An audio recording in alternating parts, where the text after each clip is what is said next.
Karame mwana wanjye nkunda cyane. Papa ndashonje. Izina ry'Imana nanjye ndashonje, inzara iri kuntimamara nuko nyine abagabo bihangana ubundi agasenda yabo ndumva kwimutse. Ariko se papa nzajya naka ikintu nawe gitake. Erega mwana wanjye umenye ko ari njye wakwibyariye, turi amarasamo. Ndabizi papa. Nuko rero bimenye.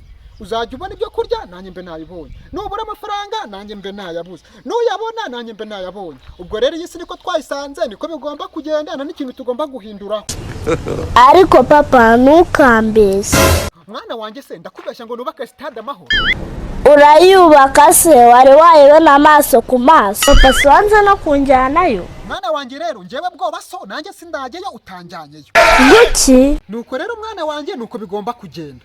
Ubuzajya ushaka aho ujya kurya nanjye ubwo nzanjye mba nari. Ushaka amafaranga nanjye ubwo nzaba mba nayashatse. Nuko rero bigomba kumera. Papa mundi uri muzima cyangwa? Mwana wanjye rero ndukumva uri kumbaza amagambo menshi kandi urabizi amagambo menshi ni umwihariko w'abagore. Kuki se abavoka n'abacamanza n'abapadiri bavuga amagambo menshi? Ndi hafi ya bose ari abagabo. Niyo mpamvu nyine nabo basabwa kwambara amakanzu. Ukicara ninjye nakibyariyera.